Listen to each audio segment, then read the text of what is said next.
We can see that it's all barricaded up here. It's funky. Park my whole fucking life if nothing to go for.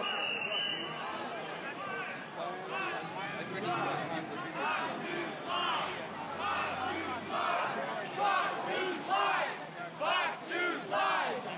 Handing out Fox News lies. Hey, Goldberg! Are you up there?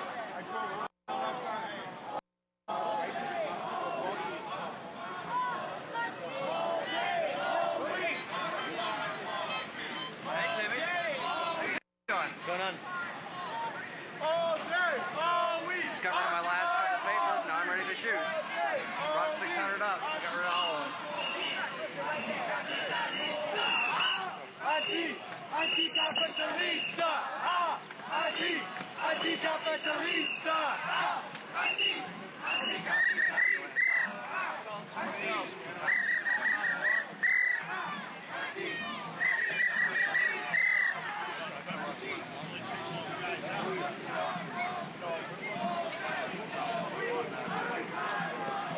So it doesn't look like there's a group here at News Corp. I'm not sure if it already merged with this one or if it's up ahead.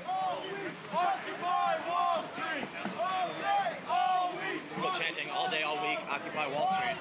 All week! Occupy Wall Street! All day, all week! Occupy Wall Street! All week! Occupy Wall Street! All day, all week! Occupy Wall Street! Everyone getting their photos here.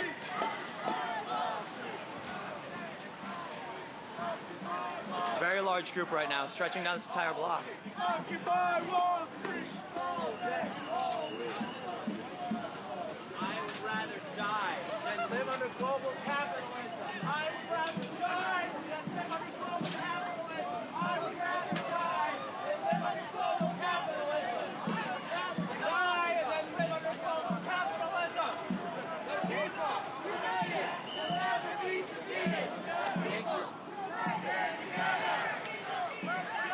Sign reads, NYPD and big corporations brace for trouble. Wow. So on this News Corp ticker right in front, Ryan just pointed out it said, what did it say, NYPD and corporations? NYPD and big corporations braced for trouble. NYPD and big corporations braced for trouble. Are you waiting to get a picture of it? News Corp ticker says, NYPD and big corporations braced for trouble.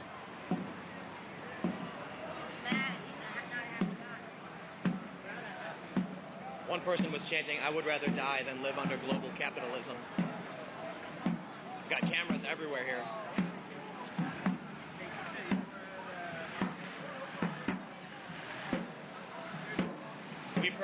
We've heard stories from people who stated that they were arrested, bound and gagged and beaten and interrogated about May Day.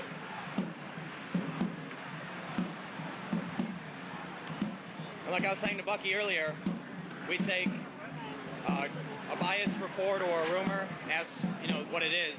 This came from the person who was visibly injured, who stated how he got injured was through NYPD interrogation. But again, we'll have to wait until we get other evidence and confirmation to know exactly what happened.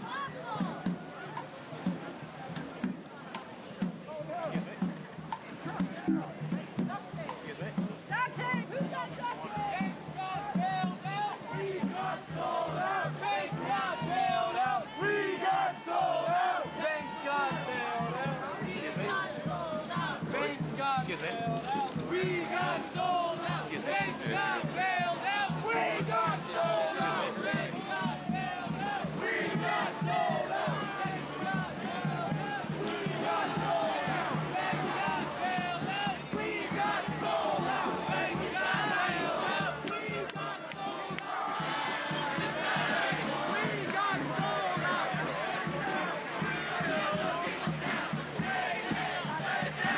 Chanting May Day, shut it down. New York is a people's town. Shut it down! New York is a people's town! Hey, hey, shut it down! New York is a people's town! Hey, hey, shut it down! New York is a people's town! Hey, hey, shut it down! New York is a people's town!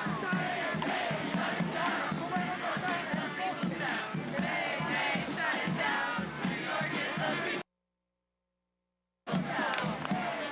Hello, welcome back to MNN's coverage of May Day. We'd like to welcome you to our 15 hours of programming. We actually have 14 hours left. We're excited to bring this to Manhattan. I'm actually here with a panel. It's yoga and the meditation of the worker. We're really excited to have this group here. They're going to talk a little bit about yoga. They're going to talk a little bit about meditation. And they're going to take us through some asana.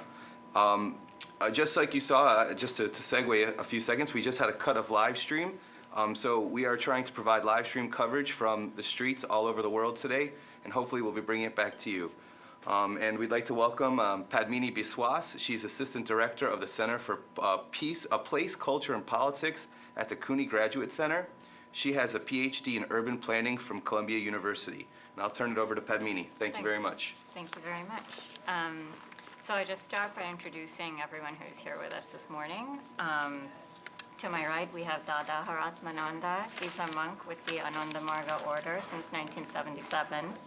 So he's visited around 50 countries in the world to give talks, give seminars and workshops, and also to carry on humanitarian services. He's a recipient of the Community Service Award from the International Mahatma Gandhi Association. Next to him is Dr. Stephen Landau. He's a doctor in private practice in Smithfield, North Carolina, and he incorporates yoga and meditation into his medical practice, and he's also worked on extensive projects to bring yoga and meditation to prisoners who are incarcerated in the state of North Carolina. On my other side, we have Dr. Craig Goldberg. He's a doctor of osteopathic medicine, and he practices in Brattleboro, Vermont. He's also had a personal practice of yoga and meditation for 39 years. And finally, we have Didi from the Ananda Marga ashram, and she'll be demonstrating some of the yoga postures that we're talking about today. So to begin, I wanted to ask Dada what particular yoga posture is very important and simple and beneficial for the health of everyday people. Well, actually, there are plenty of asanas which are beneficial to the health of the workers and common people, anyone and everyone, almost anyone and everyone. But I want to talk about a particular asana, which is really beneficial and it is easy at the same time. But before that, I want to tell the situation of the workers, how they are living in, the workers especially. You know, this is a very hectic society. It is a society of tension, stress, and on the top, it is having economic depressions. So the worker situation was workers were working hard, and now they are working harder even, because 30 years there is no pay increase for the workers, and that really is making their life hell. And they have to really, instead of taking one job, previously they used to do one job, and now they are having 2 jobs, 3 jobs to cover their bills. So this is the condition, and that, once you work 1, 2, 3 shifts, then that means you are ruining your life. It is like a conscious, unconscious attempt to suicide. This is what is. They are compelled to. This is the economic situation which is compelling them to do so. And this is very, very unhealthy to me. It is very unhealthy, and really we need to help them to do something. So there is a specific asana, and which can really help them, which is easy again, and that is I call savasana. Sava means in Sanskrit called dead body, and asana is the posture. So it is it sounds funny a little bit that it is a dead body posture, but it is very effective. I must tell you that it is really wonderful. It works. Let me tell that when you work so hard, your sympathetic nerves are activated, and if you overuse it, then it is even worse, because you are overusing your sympathetic nerve. That means you have internally all the damages, you have wear and tear and all these things. So, and we don't take care, and there is a natural system to take care, that you open up the parasympathetic nerves to take care of that. You give rest to yourself from your stressful working life. But if you don't do, what happens? Your sickness increases. You give less time for recovery, and your sickness keep on increasing and increasing, whereas your recovery goes down, goes down So it is actually our society our lives are actually called sympathetic and parasympathetic imbalance, life of imbalance. And that what is the modern society, industrial society we are living in. And we really need to help these workers who are suffering from stress and having all internal damages and all this, so on and so forth. So I just request, here is my Didi, and her name is Didi Shraddha, and I will request you to, Didi, please help us. She is a meditation practitioner and also teacher, and she is also a yoga practitioner. At the same time, she is a teacher. And that's why she is the right person to demonstrate this asana. And I will request her to please help us to do the asana. Okay. I will, while she is doing the asana, I will try to touch 4 aspects in this regard, regarding this asana. One aspect is the modality, and the second aspect I will talk about the efficacy, aspect of efficacy. And the fourth one would be scientific data, and the third one will be scientific data, and the fourth one would be your what is called contraindications. So she is now lying down on her back, and it is, you can call it, if you just to remember nicely, you can call it supine posture, right? And she is stretching, she has stretched her leg all the way, and she is put your hands close to the body. Yeah. Okay, and then she is now closing her eyes and making the body motionless, and there is no motion anymore. And most important thing is this, that you think of nothing, thoughtless situation, thoughtless mind, totally blank mind. That is most important. You do. So now she is lying down. That is the modality. The efficacy is this, that it is, hypometabolic, means your metabolism is going down, and it is even better than when you sleep. So some doctors doctor can give the input that some doctors, they tell that, if you do 10 minutes of this asana, it is as good as 6 hours of sleep. But I don't know, maybe you can give some input to it. Actually, I do observe myself that if I have not rested adequately for whatever travel reason, etc., I will do 3 to 5 minutes, and I'm in a patient room and I find myself decompensating. And I'll say, excuse me, I'll duck into my office, I'll do 5 minutes of Shavasana. I see. And then I can get up and I go. Yeah. And I'm good again for another few hours. Very good. And what about you? What do you think about it?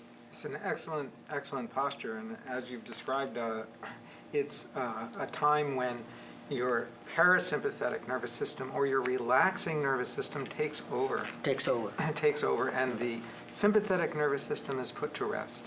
And because there's so many things that people have to do in the course of the day, and you're moving all day long from the minute you get up to the last minute that you try to fall asleep with your mind racing, the sympathetic nervous system is constantly in motion. Yeah. And so when you lay down to do this asana, you're not sleeping actually. Yes. You're not going to sleep, but you are in a state of very deep relaxation because you're consciously not moving. As you can see, as Didi is not moving. So now her parasympathetic nervous system, her relaxing nervous system has taken over. And within a very short period of time, the body and the mind gets a complete rest. Yeah. So it's really excellent for health. So the blood pressure is also going down or coming to normal. Metabolism is also hypometabolic, and the adrenal and other glands are not secreting that much hormone anymore. So you are having stress. You are managing your stress nicely also. So you are and whatever wear and tear inside and damage is done by the sympathetic nerve, it is recovering. So your recovering is really giving you support while you are doing the work and taking a lot of workload. So that's this. And the scientific data, I tell you that this is the mental stability is plus, and adrenal and non-adrenal hormones secretion is minus, and cardiovascular rest is plus, and muscular relaxation is plus, and metabolism is minus. So this is what and contraindication, I will tell that if you are new person who are practicing this asana, then you be careful about noise. It should not be done in noisy place because because you are new, so you will not be able to take your mind away from this noise.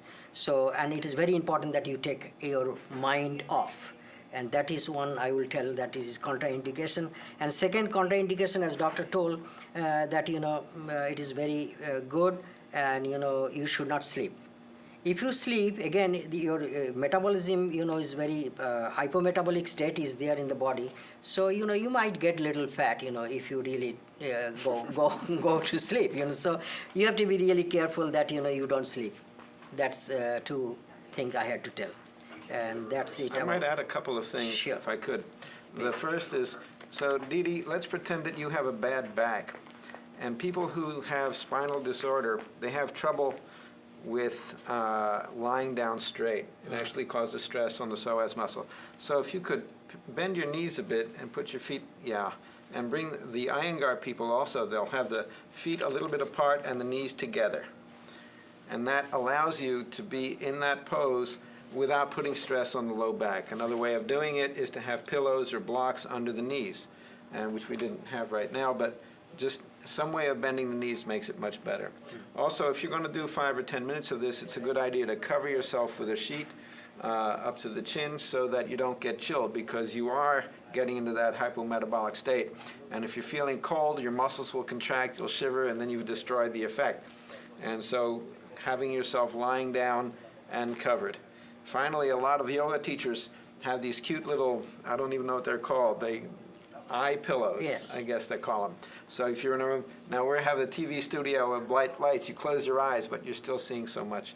So those eye pillows are just something to cover the eyes, gives a lot more relaxation. Yeah, I mean, if there is darkness, then it affects it much more. That what you mean? Right. That's great. So that's basically the Savasana, and this is easy to do, but it is very, very much beneficial for the workers. And anytime in the office, perhaps, anybody, if you have a yoga mat in the office. You just have to let other people know that you're not really dead and that you're... Yeah. And if you have a yoga mat in the office and you lunch break you have, I will suggest the workers really please take care of your health that time for 10 minutes. 10 minutes is good enough, I think. It will really give you a lot of recovery. A lot of the damage control would be done. I need to add, when I was 10 years old, Yeah. my mom gave me a book called Yoga, The Way to Long Life and Happiness. And I read that book and was fascinated. And I was on my lawn doing this asana. And as I got up, I was thinking, wow, this will save the world. And then the next thought was say, if only people will do it. It's a practice, it's not a belief. You do it, it works. You don't do it, you don't get the benefit. But you do it and enjoy. Thank you. Thank you, Didi. One other thing I Thank would you, say Didi. on this Shavasana is if people are having a busy day, so many times you get home from work and you have something else you have to do at night.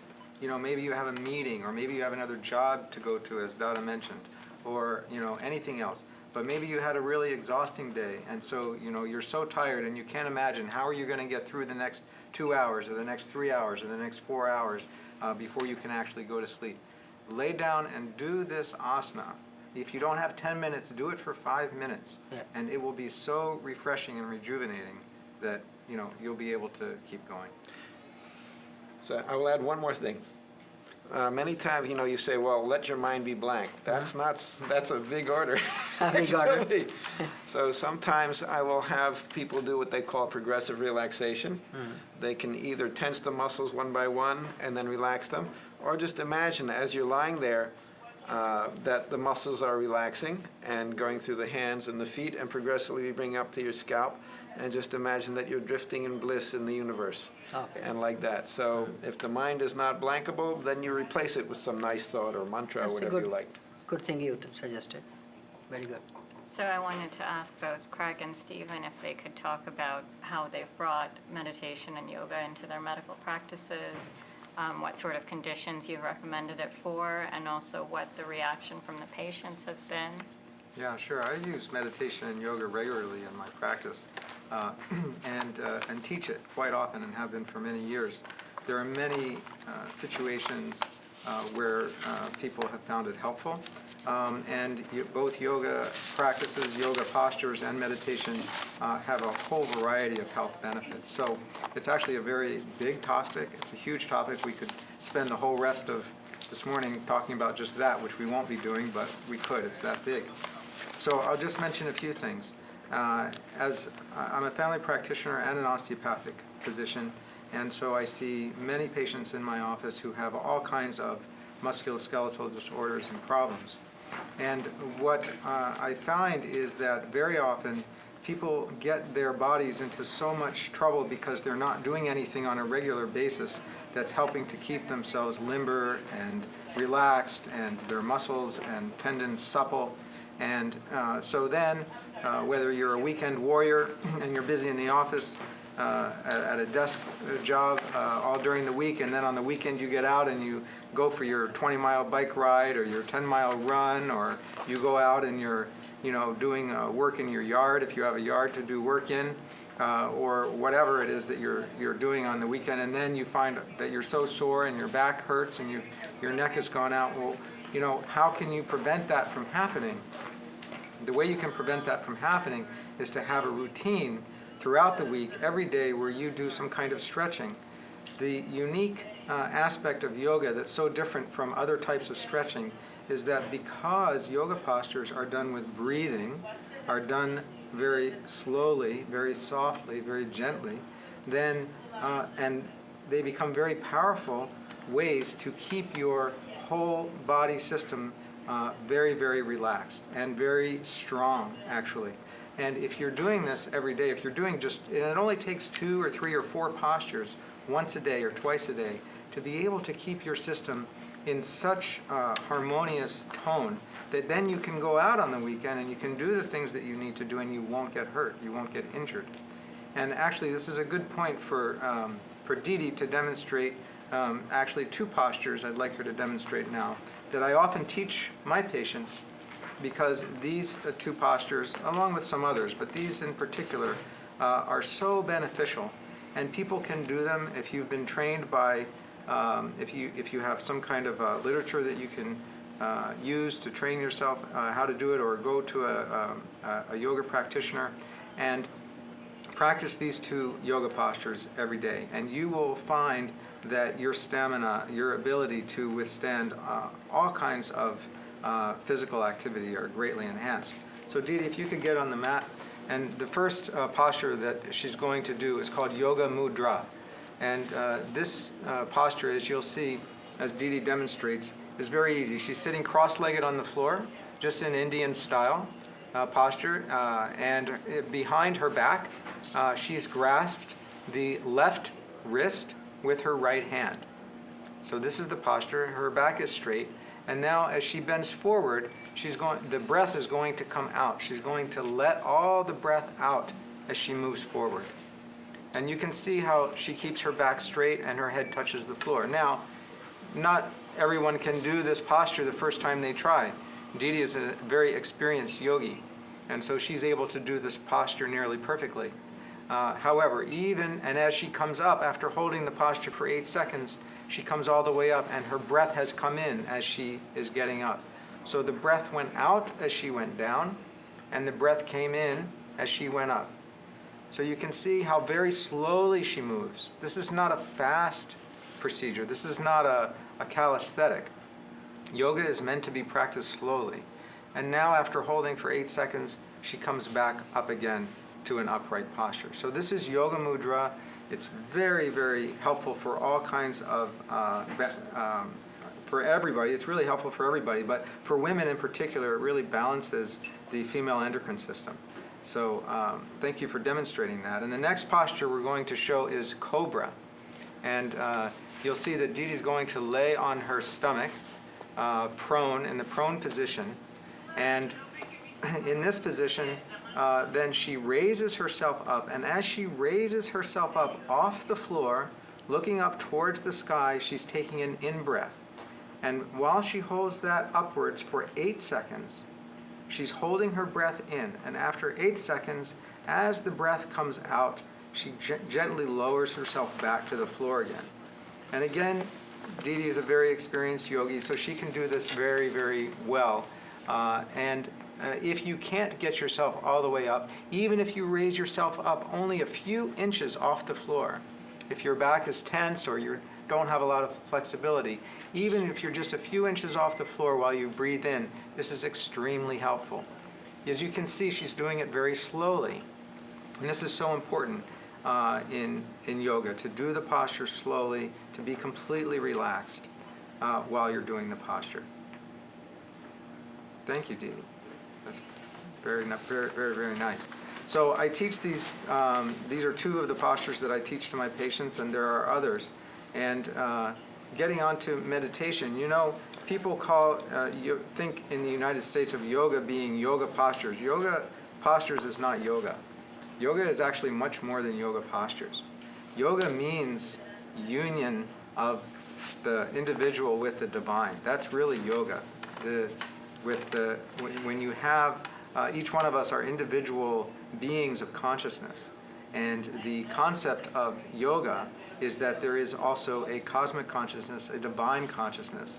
Some people call it God, some people don't like that word, and so they use the term cosmic consciousness or supreme consciousness or infinite consciousness.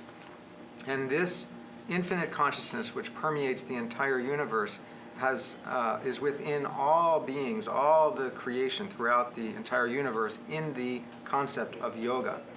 And so the practices of yoga, whether they're yoga postures, whether they're meditation, there are many hundreds of other practices that are part of a yoga system, are all about bringing together the individual consciousness with the supreme consciousness. It's about finding your own inner spirit, your own inner self, and allowing that inner self to really shine forth within you and gradually go from a state of duality to a state of non-duality. And so yoga postures, as Didi just demonstrated, are a way to keep your physical structure very healthy, very calm, very centered, so that then you can practice meditation, so that you can sit, whether you sit for 10 minutes or 20 minutes or hours at a time in meditation. You're not going to be able to do it if your body is uncomfortable, if you're fidgeting, if your back hurts, if your neck hurts, if you're having sciatica, if you're having all these different kinds of physical problems, then you can't sit for meditation. And when you sit for meditation on a regular basis, then your mind stays clear. And so often I teach my patients meditation because it helps with depression, and it helps with anxiety, and it helps with the general stressors of daily life. And, as a family practitioner, I'm seeing patients, as Dr. Landau will certainly be able to attest. We see many, many patients with the afflictions of depression and anxiety in today's world. It's really epidemic, actually. And for all of you who are suffering from depression and anxiety, it's not all your fault. There are many reasons that are external pressures on people that are really beyond what our systems are designed to be able to take.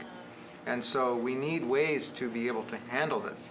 And so when you have a system where you sit quietly in one place and just allow your whole system to completely relax in the morning before you have breakfast for 5 or 10 or 15 minutes, and in the evening before you have dinner for 5 or 10 or 15 minutes, then what you end up creating is a thread.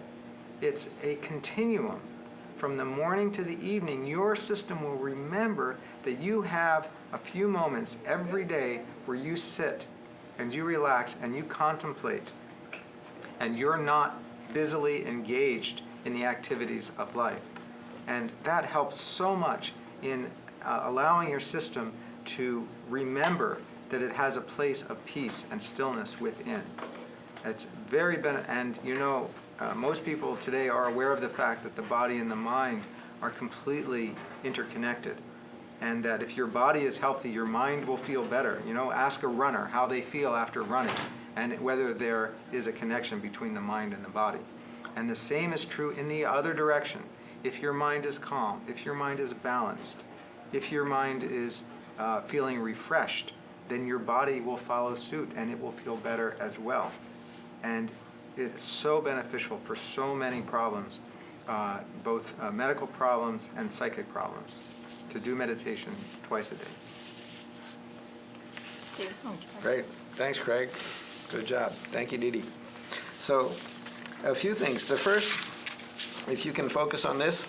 There we go.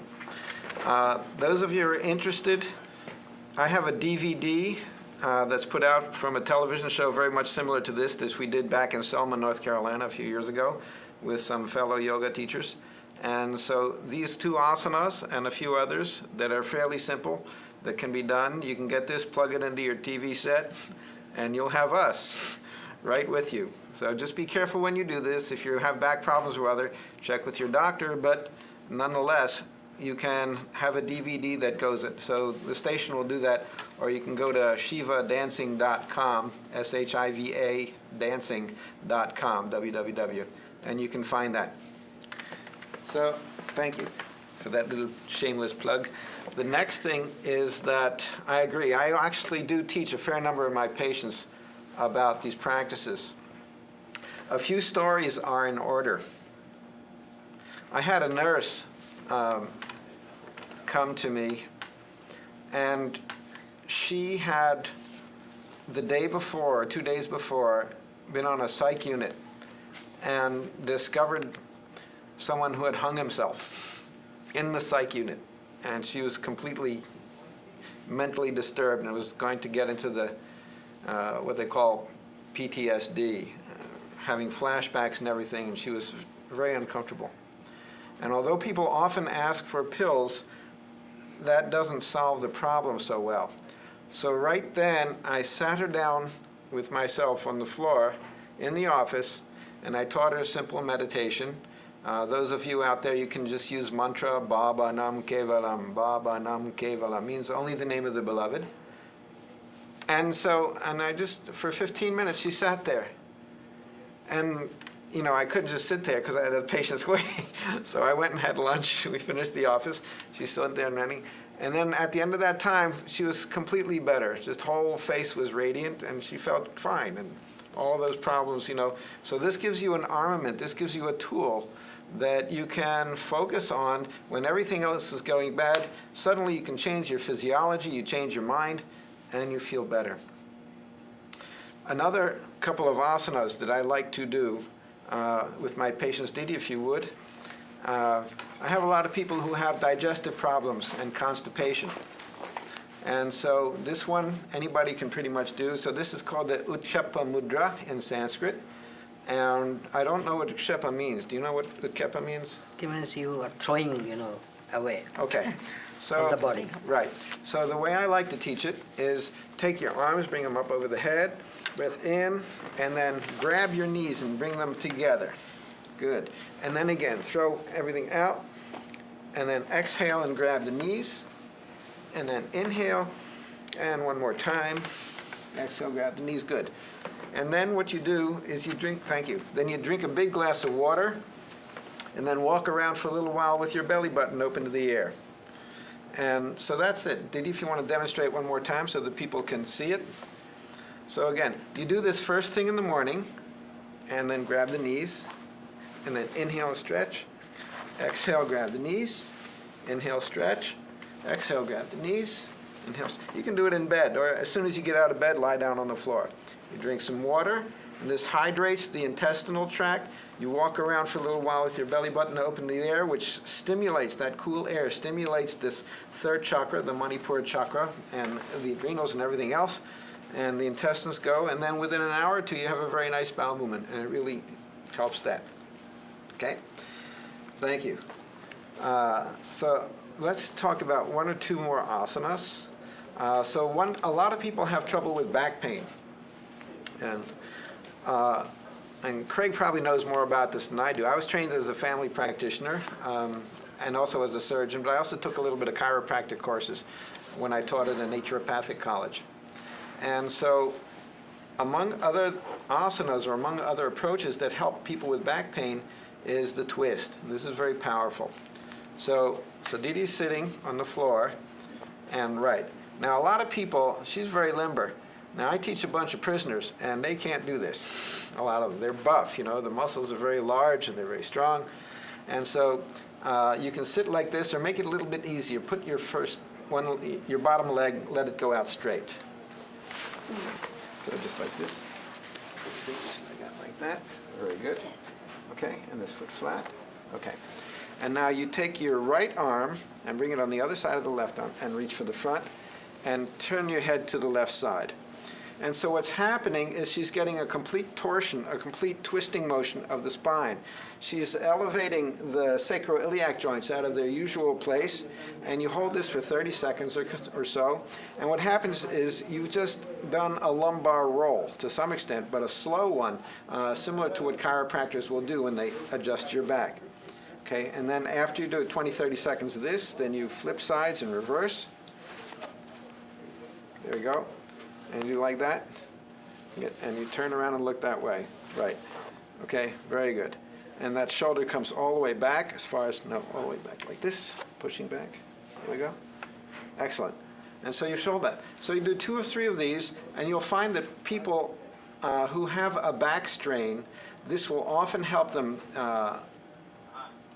do it much better, and they'll unload the muscles. Thank you. So there's another back exercise, but I should comment. If you're having an acute strain, some of these asanas can make it worse.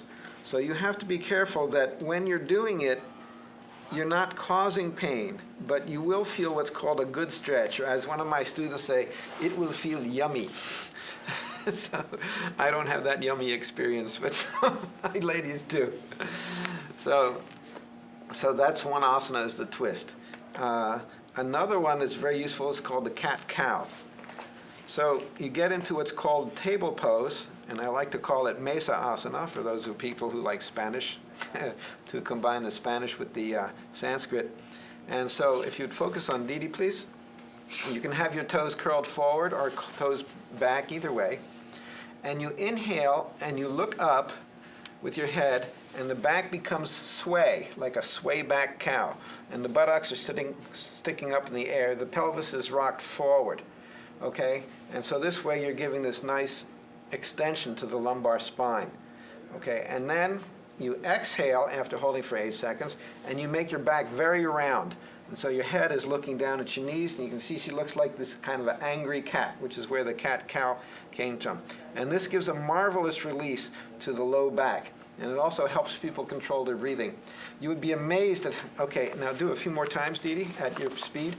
I have been amazed at the number of people who have no concept of moving their spine. They have no concept of moving their pelvis, and they have no concept of coordinating their breathing with their activity, with the motions. So it floors me. And so I had a patient just yesterday who came with his spouse, and he had a back problem at times. I was trying to teach him. He couldn't do it. So I taught the spouse how to do it. She could do it, and I sent him home to have her model for him. So sometimes you have to go this and that and this and that. So, but this asana, very good, very relaxing. Thank you, Didi.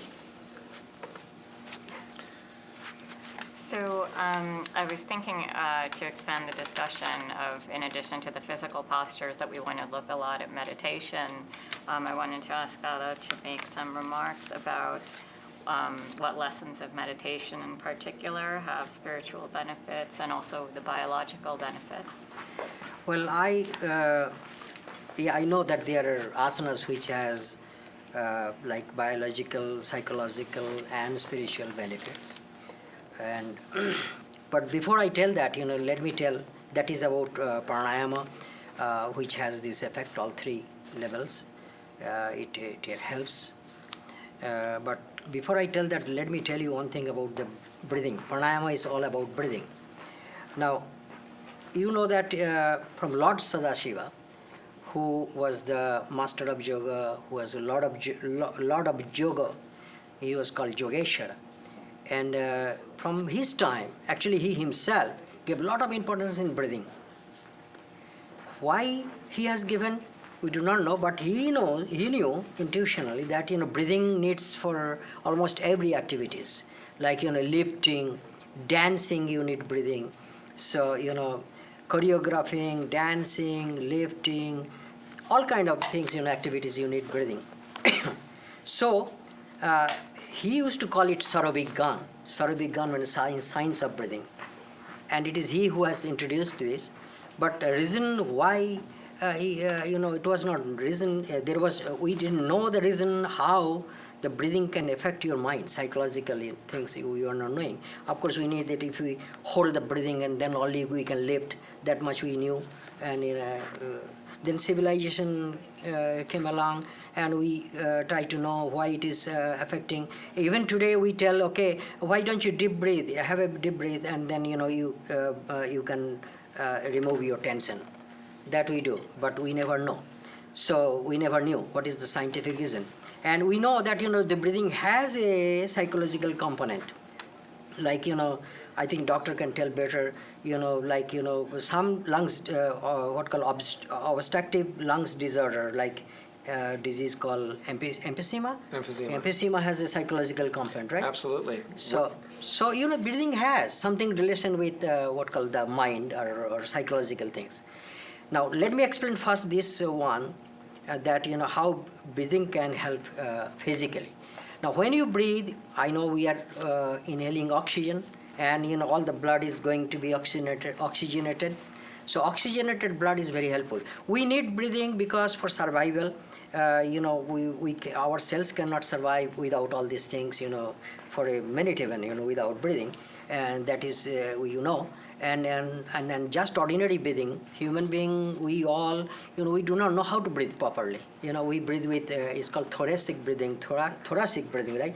So it only chest goes up and down, and it doesn't use the lungs properly. Fully.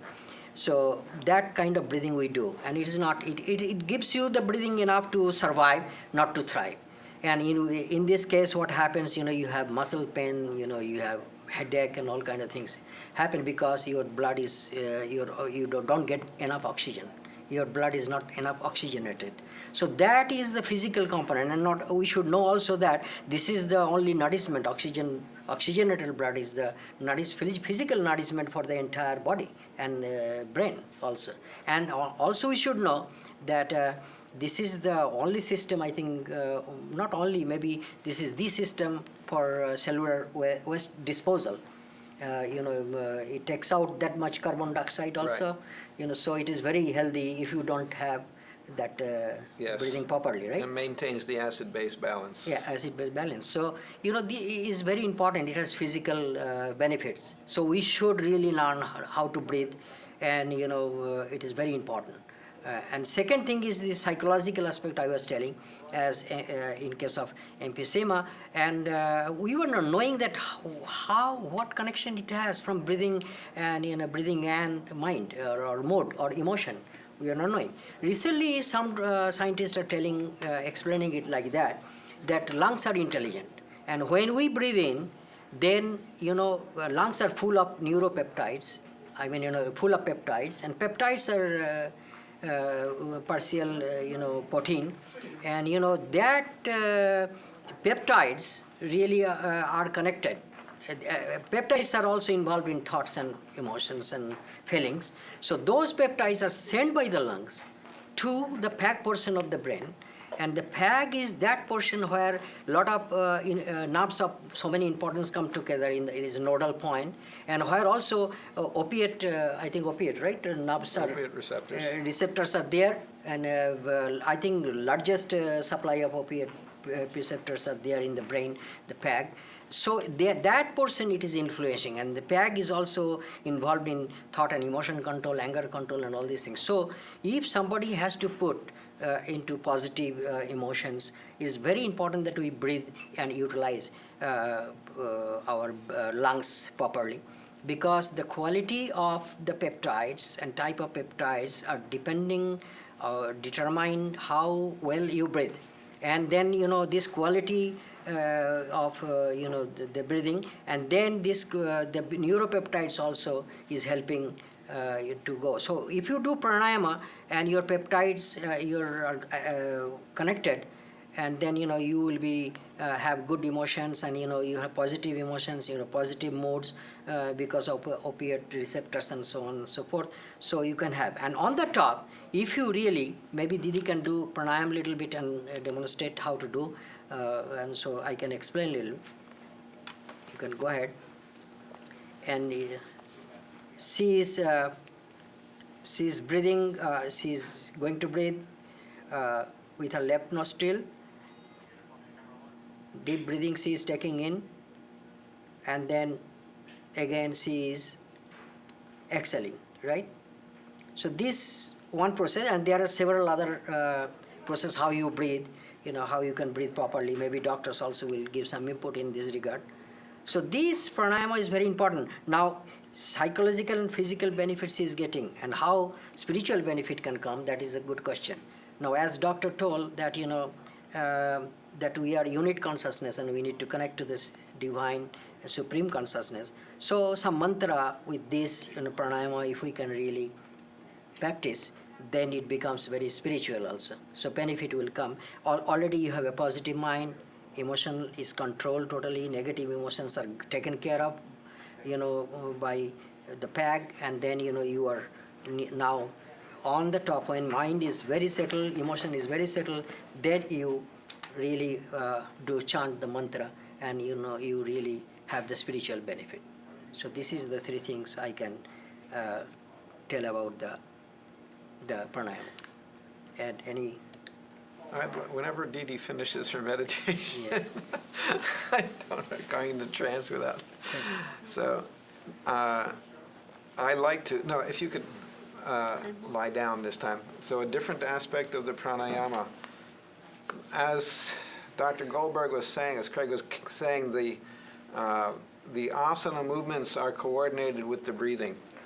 But one thing I like to teach is what's called the three-part yogic breath, and I often teach it to patients with emphysema and congestive heart failure. And this has been shown very nicely to assist their blood flow and to assist the breathing and calms their nerves, because people who are short of breath, they get nervous. The fact is this feeling of suffocation, which may even be subliminal. They may not be in an acute phase, but it causes emotional problems as well. So Didi has one hand on her belly and one hand on her chest. And so this is going to be a combination of diaphragmatic breathing with chest breathing, with utilizing all of the intercostal muscles. So first I like to say, just breathe in and out and just observe that the stomach is rising. I don't know if you can get a little bit more close-up on her stomach. That's pretty good. So take a little deeper breath, Didi, into the stomach, leaving the chest go. Okay, and again into the stomach. And we're breathing through the nose because the nose filters the air of God knows bugs and pollen, etc. And it also humidifies the air because the lungs like the humidity and your vocal cords like the humidity, which enables you to have this nice resonant tone, etc. I guess I should get more resonant. And so breathing through the nose is essential for the inhale. Exhaling, you can breathe out through the mouth or out through the nose. Okay, now Didi, take a nice deep breath into your belly so that your belly is sticking up way up towards the ceiling. A full breath into the belly. There you go. And then relax. So that's the first part. The second part is breathing into the belly again. And now inhale the chest. So the chest and the belly are both sticking up. So breathing into, okay, and then out. And then into the belly. And continue into the chest, but the belly stays up. That's it. This is a coordination. A lot of people have trouble with this. It takes them a few minutes to learn. Okay? And one more time. Breathing into the belly and into the chest, and they're both up. Belly sticking up, chest sticking up, and then both. Good. Now the third part is using the arms because the ribs are connected to the shoulders. And these intercostal muscles, they pull the whole thing. So, breathing into the belly, and continuing into the chest, and the belly sticks up. Now raise your arms way up over your head, and everything comes up. Breathe, and then all the way back down. Everything relaxes. You see how big that? It's another 10, 20%, yeah? Okay. So one more time. Breathing into the belly, chest and belly, arms, everything up, way, and then all the way down. Good, thank you. So you can try this at home. It's very safe. When you get good at it, then you can do it standing up. If you want to try this standing up, you remember how to do that? Okay, so when you're standing there, somebody says, calm down, take a breath. Or if you're feeling short of breath or just nervous, so breathe into the belly. Belly sticks out. chest up, arms up, and then back down. It's very refreshing. One more time, so we'll all get the vicarious thrill of breathing. So in, arms, and then, good. Thank you very much. So Craig, I was wondering if you would comment on, we're talking with the language of Sanskrit, and we're referring to what Didi does as pranayam, but I wanted to ask you if yoga, does it entail having a specific religion, or if someone were to say, I'm an atheist, I don't do yoga? Excellent. Great question. So actually, yoga and meditation can be practiced by anyone, and it doesn't matter what your religion is. The practice of meditation is not in itself a religion. The practice of yoga is not a religion. And we talk about the idea of cosmic consciousness or universal consciousness, and about trying to calm one's mind and go deeply into your own inner self. And so this is a spiritual journey. However, whatever your denomination is, whether you're a Christian, whether you're a Muslim, whether you're atheist, whether you're Buddhist, everybody has a concept of a true nature of themselves, of a place within themselves that is calm and peaceful and loving. And I haven't met an atheist yet who's told me that they don't believe in the concept of love. Everybody has that experience. From the time that you're a child, you love your parents, you love your brothers, you love your sisters, you love your spouses, you love your children. And this feeling of love, or this experience of love, is something that comes from very deep within us. We can't really explain it very well. And so this is something which is universal, this experience of love and this experience of a natural self. You know, the Buddhists don't talk about God specifically, but the Buddhists talk about one's own true nature, or one's own natural state, and the natural state of all sentient beings, and the natural state of the universe.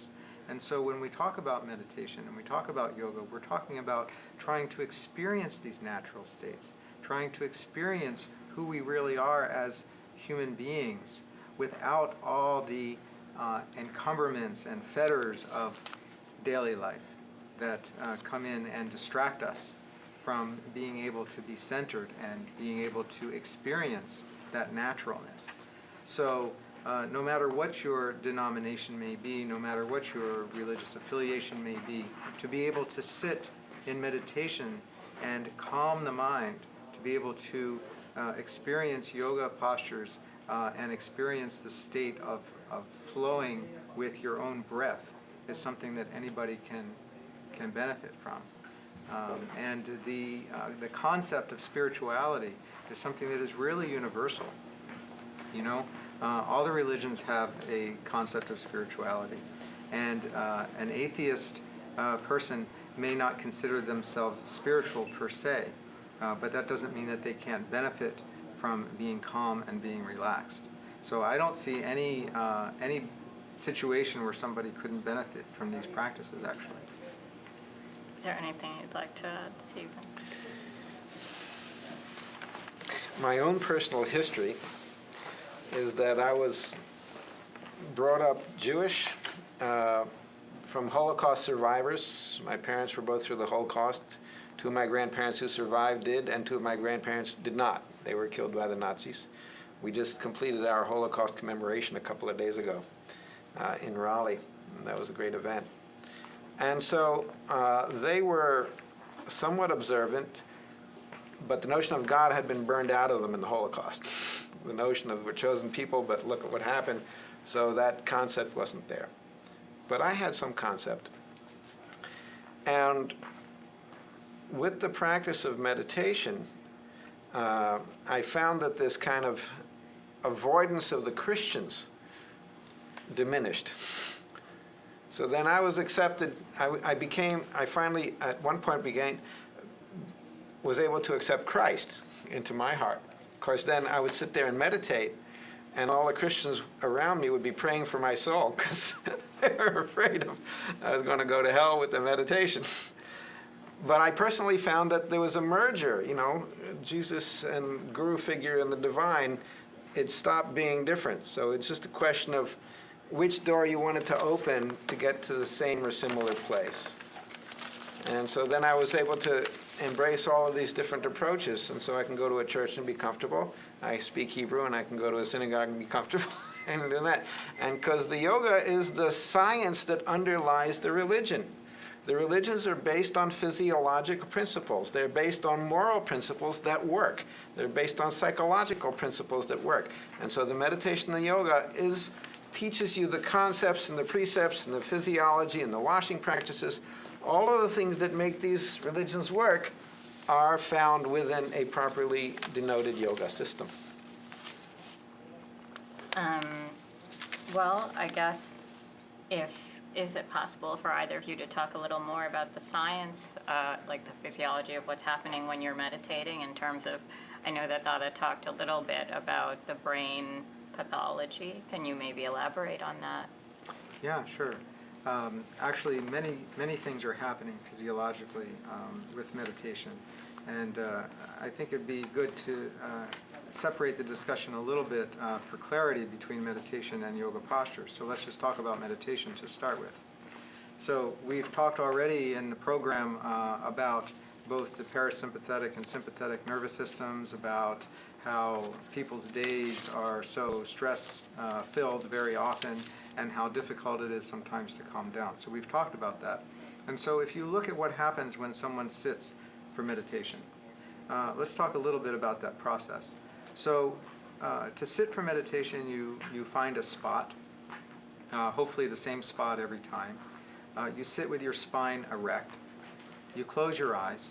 And then hopefully you've been given a process by a trained meditation teacher. And it's best to learn meditation from a trained meditation teacher. And we can touch on that a little bit further after this particular discussion. But so you've learned a process for meditation, and you've closed your eyes, and now you are not engaged in any activity. So your senses are not being utilized. Your mind is coming to a one-pointed place. So your eyes are closed, you're not looking at anything, you're not eating, your taste is not involved, your body is still, you're not engaged in the sense of touch. You're not listening to anything unless you have some very quiet music on. Some people like that, but it's very soft or it's absolutely quiet. And so your senses are not engaged. And once you get into that state where your senses are not engaged and your body is still, right at that very moment now, you're in a completely different physiological state than at any other time in your day. Okay, this is completely different than when you're engaged in work and your mind is active and focused. This is completely different than sleeping. You are not asleep, you are conscious, you are awake, you are aware of what's going on. You're not asleep. And so this just getting into that beginning posture for meditation changes your entire physiology from being awake and active to being awake and still. And in that state of being awake and still, you now have a unique opportunity that you don't have at any other time during the day to be able to listen to your own inner self. What is happening inside? When you first start meditation, what's happening inside is millions of thoughts racing into your mind. Your mind does not like to be still. It wants to be thinking about something all the time. So you sit down to do meditation and all the thoughts start coming. Okay, and you sit there and you say to yourself, oh my God, this meditation is so difficult. I can't believe it. All I'm doing is thinking about, first I think about what I had for breakfast, and then I think about what I had for lunch, and now I'm thinking about what I'm going to cook for dinner, and now I'm thinking about what I have to do tomorrow. And they just keep on coming and coming and coming, and then comes the financial stress. And then comes the fight that you had with one of your coworkers earlier in the day, and it doesn't stop. It just keeps on going. And then, hopefully, for maybe a few seconds, you remember, oh yes, that's right, I was supposed to be watching my breath. I was supposed to be chanting my mantra. I was supposed to be focusing on that particular chakra energy point that my meditation teacher told me about. And then you bring your mind back to start to do that, and within a few seconds, you're off to what you're going to do next Saturday with your friends. And so So in the span of 10 or 15 minutes of meditation, maybe you actually thought about or conceived of what your meditation was for a minute, or maybe 2 minutes at the most, out of that 10 or 15 minute process, and you get up and you say, wow, I feel so good. And you can't believe, why do you feel so good? You were just sitting there, all these thoughts were going on, you're struggling to get to that point of meditation, and then you get finished and you feel so good. Why? Why did that happen when you weren't even really meditating? It happened because of the physiology of the posture of sitting straight with your spine erect and closing off your senses, so that your subconscious mind could actually bubble up and speak to you. So you're giving scope, actually, you're giving space for that subconscious mind to actually form within your mind. Usually all those thoughts would not have had a chance to come into your mind because you were too busy doing so many different things. So you didn't have a chance to think about them. And when you didn't have a chance to think about them, what was happening? They were causing stress very deep in your mind, not even knowing that this was happening, but subconsciously or unconsciously, all these different things that now had expression when you sat there, they were causing stress and anxiety without you even realizing it. So sitting there and attempting to do the meditation and allowing these thoughts to bubble up and express themselves one after another has now relieved so much tension within your system that when you get finished and you get up, you feel better. And you can't believe you felt better, but you do, because this happened. Now, gradually what happens over time, as you become more experienced at meditation, then you gradually are able to control your mind better. You're actually able to control the thoughts so that they're not so intrusive, and you can actually do meditation, and you can actually focus on the process for a little bit longer and a little longer and gradually a little longer, and then you feel even better and even better than you did before. But even in the beginning, meditation can have a tremendous benefit even if you're not able to really focus on the actual meditation technique itself. And there are many factors at work. It would take a very long session, longer than we have today, to get into really, all the endocrine ramifications of sitting in meditation and how all the hormones change and how they all influence each other. But many things are at work so that when you're sitting in this posture and you're breathing deeply and your mind is engaged in this meditation, then your whole endocrine system is changing. Your hormone balance is shifted. And this gives these tremendous benefit to everybody who practices it. Thank you. I guess I don't know how much longer we have before we have to take a break. 25 minutes. What? 25 minutes. We have 25 minutes. Okay. I don't know. I guess we've covered a lot of the basics of physical benefits, and also we've talked about how meditation can affect your own personal stress levels and mindset, but I also thought it would be important to look at how it affects our relationships, because if we are talking about yoga and the worker, most people work in very stressful situations. I always feel like I'm very privileged to be in a space where, I work for a university and I work for Marxists, so if I wanted to meditate for an hour, I could probably do it. But if there's someone who, for example, is a bus driver, they can't just take 5 minutes and say Om and meditate. So, realistically, what can we say to these kinds of people who are in that position? There's a variety of options. The first is that when you're doing your regular practice twice a day, suddenly the whole day flows better, because you've gotten rid of the garbage that you're carrying around and you come with a clean slate. That's the first piece. And so in a gradual and sometimes systolic fashion, because things go up and down, as Craig was saying, still things will flow better. The second thing is that when your mind is trained to relax and you don't have that kind of mental aggravation carrying along with you, when you have a difficult situation at the office or whatever, you can actually repeat your mantra once or twice or do the breathing like I told Didi to do. Or do some practice that separates you for the moment from the clash and all the interaction. And then suddenly your own self, you're not caught up in the drama. Or you say, wow, what a drama. And you say, wow, this is interesting, instead of, oh my God, what's going to happen? So you just relax, say, wow, this is an interesting drama. And then you can participate with your full consciousness instead of with all emotionality and reaction. So that's the next thing. Another part of it has to do with the yogic principle of what's called brahmacharya. It's the reason that God has come in the form of your coworker. So it's not just this person who's here on this universe to bug you, actually to enlighten you. There's a saying in Sanskrit, Bhada sa jusamana shakti shtapayati shtevyang lakye. And I may have pronounced that wrong, but I'm close. And it means obstacles are in fact not your enemies on the path of your sadhana, on the path of your spiritual practice.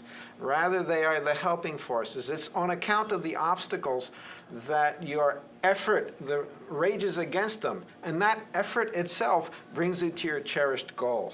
So, like Craig was saying, just the act of the sitting, of working through the stuff in your head, working through the problems, you think, oh, this is a learning opportunity. I made a mistake. Great. Instead of, oh, woe is me, what's going to happen? You say, great. What's great about this? You look at the bright side of everything, and you make a mental discipline. It's a Tony Robbins thing. It's an Anandamurti thing. My guru used to say, whenever he gave blessing, he'd say, let everyone look at the bright side of everything. That means there is a bright side of everything. So no matter what bad thing has happened, you look for the bright side, and there is a bright side. Even like we did this thing on Holocaust, humor in the Holocaust. It was an amazing show we did, and people were flabbergasted. How are you going to do that show? There is